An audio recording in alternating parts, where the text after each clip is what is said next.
O terceiro domingo do Advento é conhecido como Domingo da Alegria. A liturgia é um convite para reavivar a nossa esperança. Alegremo-nos, pois, no Senhor, pois Ele vem. Na cultura, na história, vamos expressar, levando a palavra de Deus em todo lugar. Vamos lá, fazer e ressoar, ressoar a palavra de Deus em todo lugar.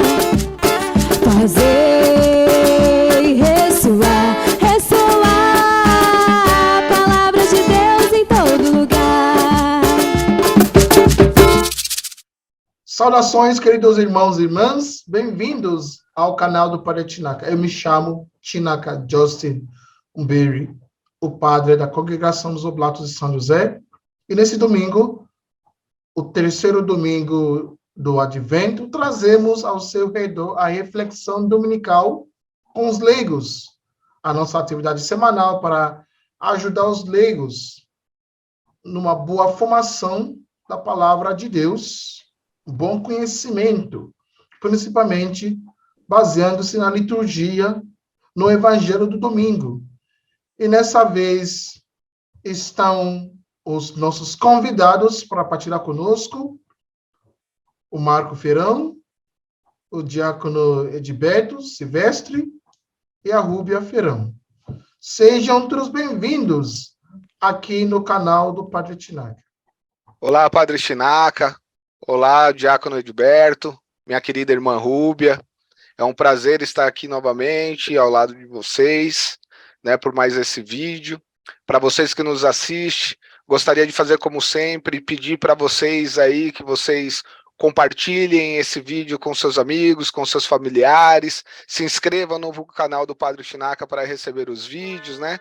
Curta e compartilhe para dar mais engajamento aqui para o canal, para os nossos vídeos, para que ele alcance o máximo de pessoas possíveis. O vídeo de hoje vai estar bastante bacana, espero que todos vocês gostem. Eu quero saudar o Padre Chinaka, o Marco, a Rúbia. É sempre muito bom, é um prazer muito grande, né? Poder participar também desse programa da reflexão dominical com os leigos. Espero e peço mesmo que o Espírito Santo nos ilumine, né?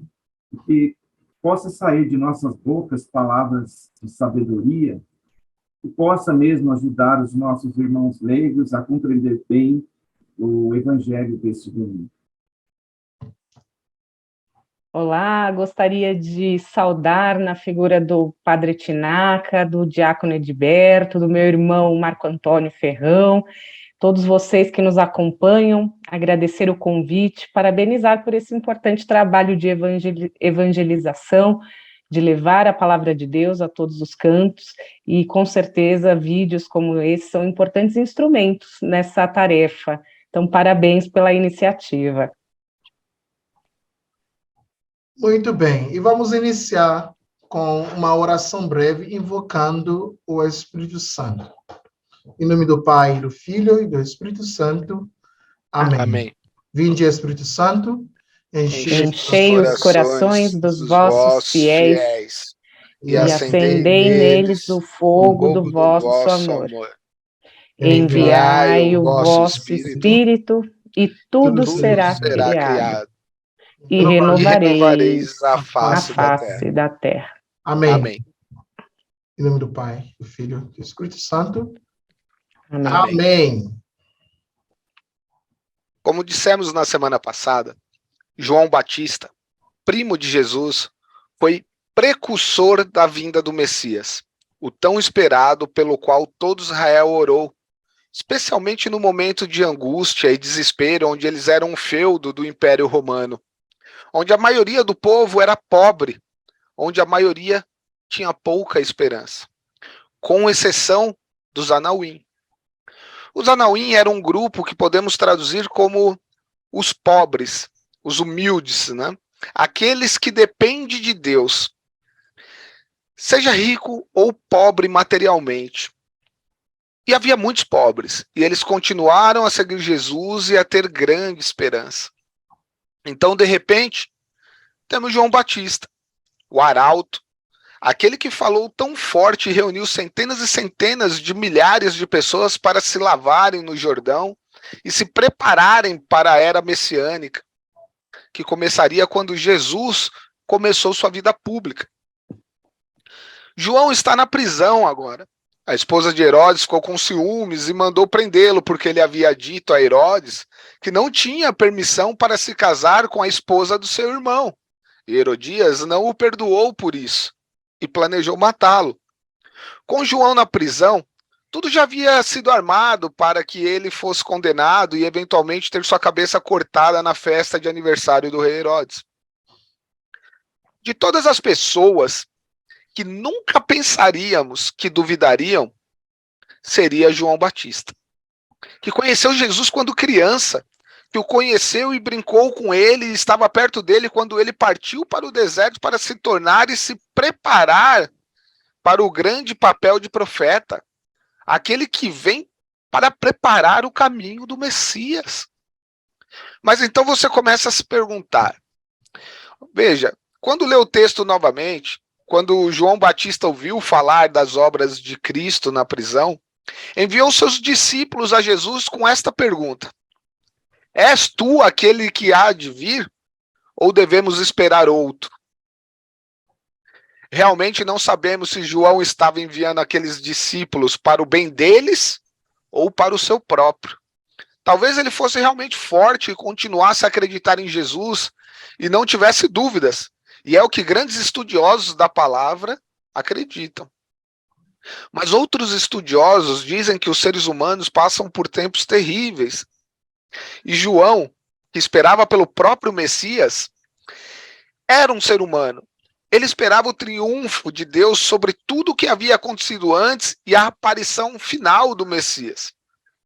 E as obras de Jesus eram simples. Os cegos ele ajudava a ver, os surdos a ouvir, e pregava a palavra de Deus aos pobres. Mas onde estavam os exércitos? Onde estava a majestade? Onde estava a grande guerra que seria travada para que o Messias triunfasse em todo o mundo? Em vez disso, ele vê Jesus continuar a ser um simples pregador itinerante. Eu acredito que João Batista deve ter tido pensamentos profundos quando estava naquela prisão. E ele estava no calabouço de uma das prisões mais fortes e terríveis da época. Acho que Jesus permitiu que ele tivesse essas dúvidas, porque queria que nós, pessoas comuns, não tivéssemos medo de duvidar às vezes, até das mensagens mais bonitas. Ter medo, fugir com medo do que eles poderiam exigir de nós. A dúvida é algo com que todos nós temos que lidar. Principalmente aqueles que buscam o lado espiritual do homem. Porque você não pode tocar nisso. Você não pode medir. Você não pode dar um valor como você dá ao falar sobre o sucesso em negócios ou qualquer outra coisa assim. Acho que o que João estava dizendo era: diga aos meus discípulos o que eles devem fazer. Porque eles certamente duvidavam que Jesus pudesse ser o Messias. E o que Jesus diz a eles? Bem, ele cita o profeta Isaías, lá no ano 700 a.C., quando parecia que todo Israel seria destruído por seus inimigos. O profeta então disse as seguintes palavras: os cegos verão, os coxos andarão, os leprosos serão purificados, os surdos ouvirão e os mortos ressuscitarão. E é isso que Jesus cita aos discípulos. Volte e diga a João Batista: isso está sendo feito. Você viu que eu curei o cego, os surdos me ouvem, o coxo anda, os mortos são ressuscitados e, finalmente, aos pobres é anunciada a boa nova. Este é o resumo final. Os pobres terão a boa nova anunciada e eles bem-aventurados aqueles que não se ofenderem com isso.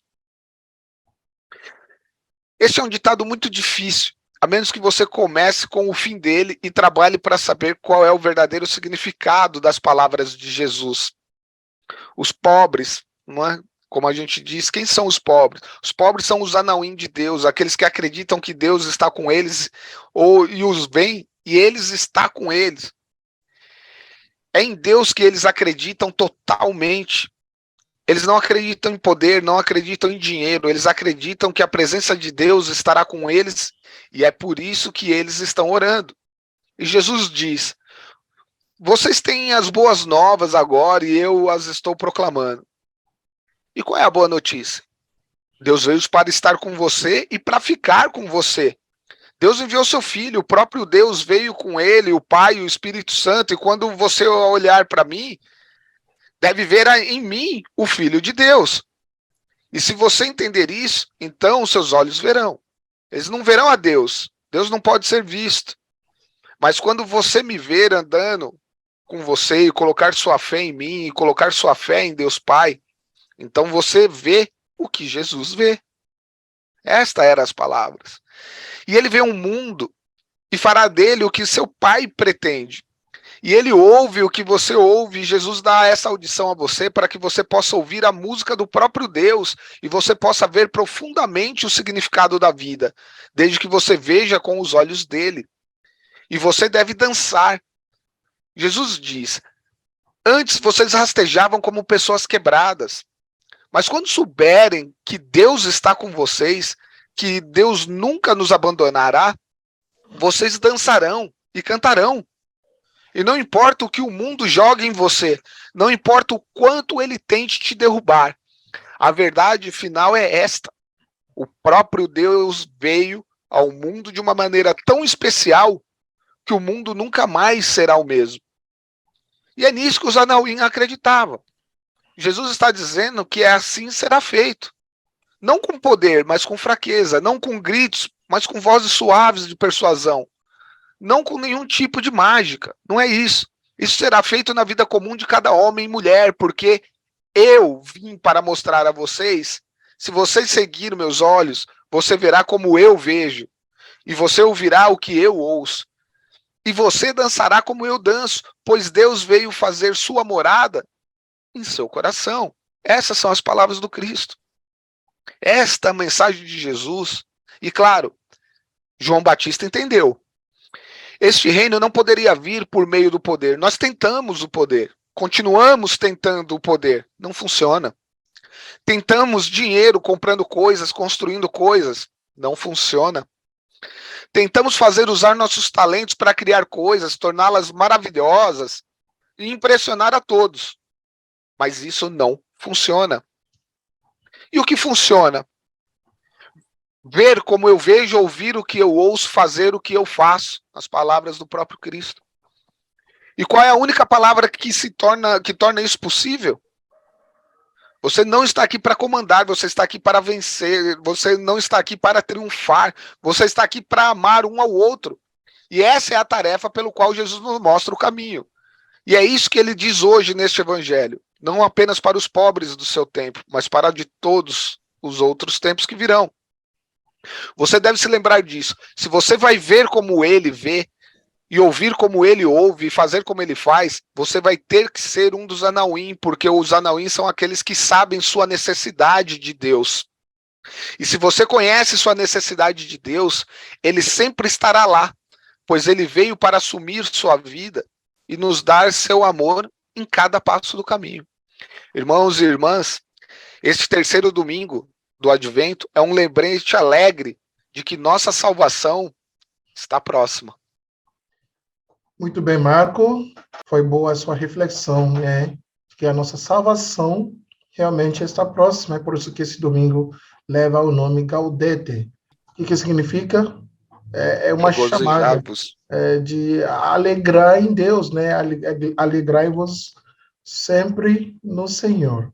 Porque a nossa salvação, que é Jesus, já está próxima. E Jesus já está, né, bem perto de nós, mais do que nunca. E João Batista percebeu isso, ele queria confirmar essa fé na vida dos seus discípulos. E nós também, como as pessoas dentro da prisão, às vezes tem que buscar essa realidade, que busca saber essas coisas. Obrigado, e agora já tem bastante perguntas, né, saindo deste evangelho. E os nossos convidados, Diácono Beto e a Rúbia, vão nos ajudar a responder as perguntas. A primeira pergunta para o Diácono Beto.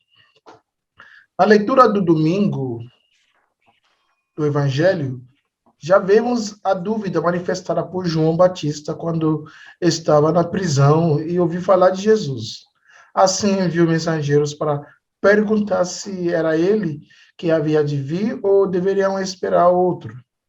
Porque João Batista fez essa pergunta se ele já havia declarado quem era Jesus no Evangelho de João 1:29. Eis o Cordeiro de Deus que tira o pecado do mundo. O texto do qual surge essa pergunta, o padre acaba de fazer para nós, está contido exatamente no versículo 2 desse capítulo 11 de Mateus, né? Desse domingo, desse evangelho, onde diz que João estava na prisão, e quando ele ouviu falar das obras de Cristo, ele enviou alguns discípulos para perguntarem: és aquele que há de vir ou devemos esperar ele? Então, eu gostaria de fazer algumas observações sobre o contexto daquilo que se estava acontecendo nessa época, né? Nesse evangelho, João Batista estava preso. Já havia acontecido, de fato, o batismo de Jesus, conforme também temos narrado em Mateus 3. E João já tinha anunciado, de fato, como o padre falou, eis o Cordeiro de Deus que tira o pecado do mundo. Ou seja, o ministério de Jesus, a sua vida pública, começou a partir do seu batismo. E o fato que vemos no Evangelho, que estamos meditando, ocorre um bom tempo depois do batismo de Jesus. Ou seja, Jesus já estava anunciando a boa nova do reino e fazendo curas, milagres. Por isso que a fama de Jesus já se tinha propagado por todo Israel. O próprio evangelista Lucas, ele vai dizer no seu Evangelho, no capítulo 4, versículo 37, que corria a sua fama por todos os lugares da circunvizinhança. Então, tudo isso estava acontecendo e deve ter gerado uma grande expectativa em João Batista, pois uma das grandes obras atribuídas ao Messias seria de trazer a liberdade aos cativos, liberdade aos que estavam presos, conforme já citou Marco, que está escrito lá no livro do profeta Isaías 61, no versículo 1, onde vai dizer para nós que o Espírito do Senhor repousa sobre mim, porque o Senhor consagrou-me pela unção, enviou-me para levar a boas novas aos humildes, curar os corações doloridos, anunciar aos cativos a redenção e aos prisioneiros a liberdade. Talvez essa palavra tenha caído profundamente no coração de João Batista. Sendo assim, João Batista, totalmente fragilizado como ele estava nessa prisão, já que ele se encontrava preso, certamente não entendia por que ainda permanecia preso, perseguido, já que o Messias estava em cena. E pelos inscritos dos livros dos profetas do Antigo Testamento, o Messias seria alguém que viria libertar, salvar seu povo eleito. Então, no coração de João Batista tinha uma indagação, um questionamento. Por que o Messias permite que eu permaneça aqui preso injustamente? Esta dúvida certamente ecoava no coração de João. Portanto, nós chegamos a uma primeira conclusão, de que João Batista não está aqui sendo descrente de que Jesus era o Messias, como que tendo falta de fé. João Batista está buscando entender a atividade do Messias.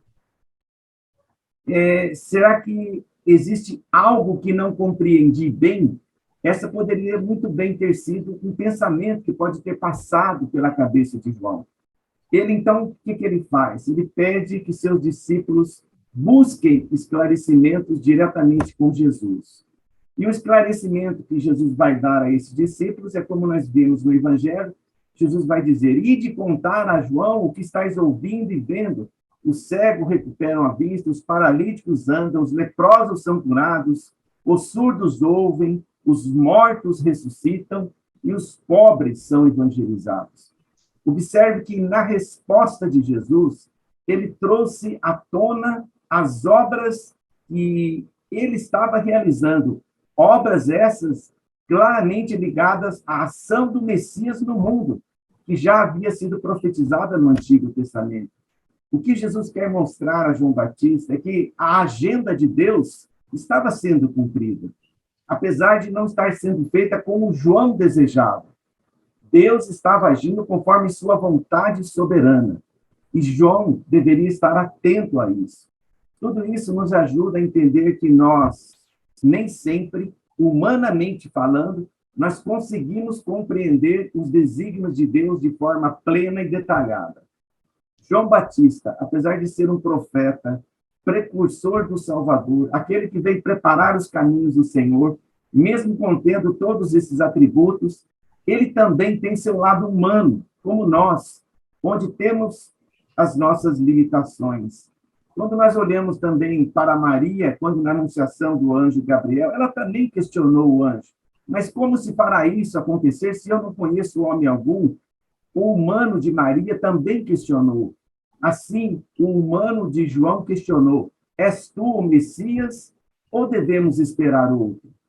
Nunca podemos esquecer que somos humanos. E os questionamentos bíblicos muitas vezes podem surgir, e isso é fato. Por exemplo, citar um exemplo. Nós lemos lá em João 10:10. Eu vim para que tenham vida e vida em abundância. Quantos não questionam essa passagem questionando, mas se Deus veio para dar vida em abundância, por que eu estou sofrendo tanto? Por que eu estou com esse câncer? Ele não veio para dar vida em abundância? Por que eu estou numa cadeira de rodas? Nós temos que aprender a equilibrar as nossas expectativas e nos submeter à vontade do Senhor, ainda que ela esteja parecendo contrária ao que nós esperamos. Foi o que João Batista fez. Depois dele ser instruído por Cristo, ele entendeu que deveria confiar na ação de Deus. Ele entendeu que o Senhor faria o melhor, faria da melhor maneira, faria da forma mais abençoadora, para que seu nome fosse engrandecido. Dúvidas sempre teremos, até mesmo para entender algumas passagens bíblicas. O que não podemos é nos deixar ser vencido pelo inimigo, que quer sim que duvidemos de Deus e do seu poder. Muito obrigado, Diácono Beto. Você esclareceu bastante bem, né, a partir do contexto mesmo, de que João estava preso e ele buscou entender realmente a missão de Jesus como Messias, porque João, como você falou, né, citando o Evangelho de Lucas 4, a partir versículo 18, né, que Jesus declarou sua missão e os que vão ser seu destinatário, né? O Espírito de Deus está sobre mim, ele me ungiu para anunciar boa nova aos pobres, né? Libertação aos presos e também visto aos cegos e as demais coisas que ele falou. E João estava procurando entender isso mesmo, né? Como mesmo que sabemos que João era um grande profeta, que Jesus vai elogiar mais tarde, né? Depois dessa pergunta, mas João, como o resto de nós, buscou entender. E mesmo nesse tempo de advento, nós estamos também no contexto de buscar entender melhor a identidade de Jesus como Messias. É nesse tempo que estamos aguardando a sua volta. E achei muito interessante o seu jeito de explicar isso, de até tomar outros exemplos. Muito obrigado. E você não vai fugir, não, né? Temos mais uma pergunta para você, tá? Essa pergunta é mais ou menos assim, né? Ligado à pergunta do João Batista, né? No mesmo evangelho, já escutamos a resposta de Jesus. O que podemos aprender com a resposta de Jesus? Por que ele não respondeu diretamente com um sim, eu sou Messias, ou não? A resposta de Jesus, dada aos discípulos de João, em primeiro lugar, ela vai nos mostrar e ensinar também que Cristo veio para salvar e libertar os mais fragilizados. Quem eram esses mais fragilizados? Eram os doentes, os pobres, os excluídos. É por isso que ele, nessa resposta, ele vai dizer que os cegos recuperam a vista, Os leprosos são curados, os surdos ouvem, os mortos ressuscitam e os pobres são evangelizados. Ou seja, Deus ama os pobres e se fez pobre também. Essa é em primeiro lugar, daquilo que essa resposta de Jesus pode nos ensinar. Em segundo lugar, gostaria de destacar nessa resposta que Jesus quer passar para nós, essa resposta de Jesus, ela vai de encontro com tudo aquilo que os profetas do Antigo Testamento anunciaram do novo Messias que deveria surgir. Ou seja, a sua resposta revela que Jesus é o verdadeiro Messias, tão esperados por tantos séculos e que agora se encontra no meio de nós. Ele não vai responder nem com sim, nem com não aos discípulos de João, porque as suas obras, as suas atitudes é que falam mais alto. Só o Messias, só Deus de fato, só o Messias pode fazer com que os cegos recuperem a vista. Os leprosos são curados, os mortos ressuscitam.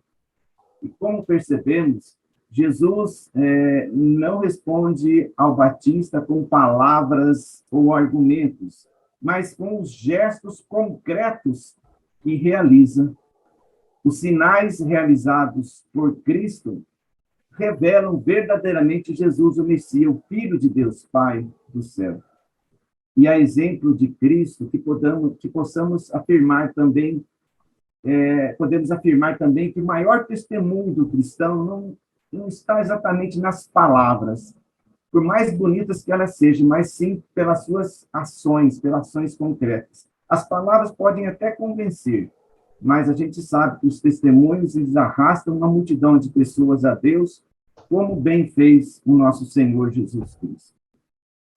Muito bom, diácono. E a resposta de Jesus realmente foi mais prática, né? Tem que deixar seu trabalho falar em lugar de sim ou não. E também, se lembrarmos o encontro, né, de Jesus com Anás, né, o sacerdote, né, na sua paixão, ele também dirigiu a mesma resposta, assim, mais ou menos assim, que ele já falou abertamente, né, ele já pregou nas sinagogas. Então, Jesus sempre tem esse jeito de demonstrar suas obras, para que suas obras possam falar por ele.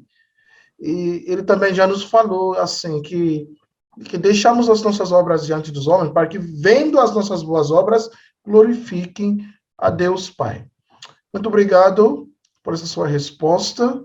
A nossa audiência estão realmente entendendo a nossa conversa aqui. A terceira pergunta, a Rúbia vai nos ajudar a fechar essas perguntas, que é mais aqui mais complicado e mais tranquilo. A Rubia vai ajudar a explicar isso. Na mesma leitura do Evangelho, Jesus também elogiou João Batista, dizendo que ele era mais que um profeta. E também, de todos os nascidos, não é maior do que João Batista, mas o menor no reino dos céus é maior do que ele.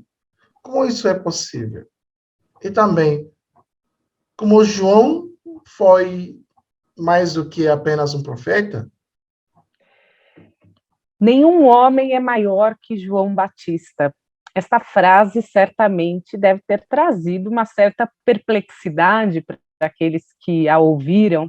Afinal, Jesus declarava a grandeza de João Batista, maior que Moisés, maior que Elias. E de onde será que vinha esse elogio tão completo do Filho de Deus? É que João Batista, ele pôde ver com os próprios olhos a promessa de Deus se cumprir. Ele pôde estar na presença daquele que viria para nos salvar. Então, Jesus, ao reconhecer essa grandeza de João Batista, justamente vem daquele que declara: eis o Cordeiro de Deus, né? Eis o que tira o pecado do mundo. João Batista fez o próprio batismo de Jesus Cristo. Então, todos esses pontos de estar ali na presença dele o tornavam, dentre os homens, o maior. Porém, Jesus talvez surpreenda ao dizer que, ainda que ele tenha toda essa grandeza, o que será daqueles que entram no reino dos céus? O que será que nos aguarda no reino dos céus? Jesus demonstra que os que entram nos céus cumpriram os mandamentos, que foi reconhecida ali a sua santidade para estar ali no céu. Talvez seja um próprio incentivo para todos nós a buscarmos esse céu, com ações, como o próprio diácono disse, um momento importante em que estamos vivendo, o momento do advento, momento em que a gente se prepara para a chegada de Deus. Então, que estejamos vigilantes com ações, com fé, que a gente possa trilhar o nosso caminho dos céus, para que a gente também tenha essa grandeza de estarmos junto a Deus, de sermos os seus filhos e podermos, então estarmos na comunhão com Ele e podermos desfrutar aí das maravilhas que nos foram prometidas. Muito bem, também achei interessante essa resposta. Muito obrigado a Rúbia por ter deixado claro essa resposta. E, por fim, a responsabilidade final fica nas mãos de cada pessoa, né, ao buscar esse céu, de ser maior também no reino do céu. Esse tempo de advento vai nos ajudar, né, conseguir essa busca. O Marco agora, né, à luz dessas respostas da Rúbia e do Diácono Berto, agora vou deixar para ele, em 1 minuto, né, deixar alguma palavra para que possamos encerrar a nossa apresentação. Meus irmãos, nesse terceiro domingo do Advento, que é tradicionalmente chamado Domingo Gaudete, né, que significa alegrar-se, regozijar-se, né?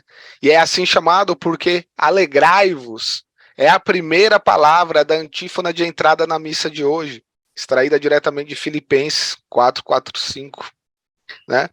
Alegrai-vos sempre no Senhor, novamente eu digo, regozije-se.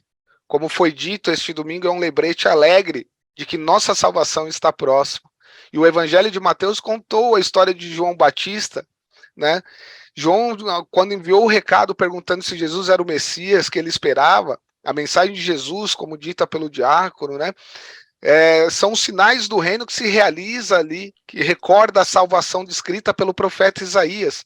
E essa passagem é um lembrete de que o início da salvação já está misteriosamente presente para nós, mas ainda não se cumpriu. Mesmo ao observarmos nosso mundo hoje, podemos encontrar vislumbres da obra de Deus entre nós. Ainda mais quando o ajudamos a preparar o caminho para o reino de Deus por meio de nossas palavras e ações.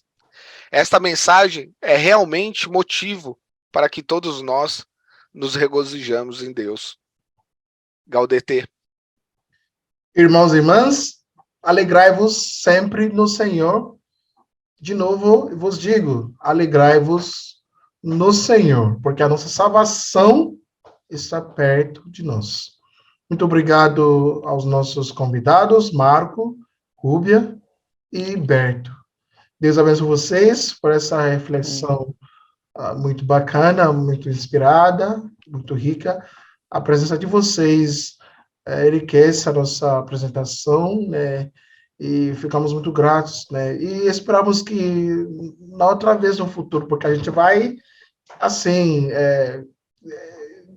indo em círculo, assim, vamos lembrar que convidamos o fulano no mês passado, agora chegou outro novo mês, ou 2 meses depois, vamos convidá-lo de novo. E sempre agradecemos vocês, né, por essa disponibilidade de aparecer mais uma vez no nosso canal para ajudar esse povo de Deus a compreender legal, né, muito bem, a liturgia do dia. Que Deus abençoe vocês e também abençoe as pessoas a quem vocês explicam a palavra de Deus.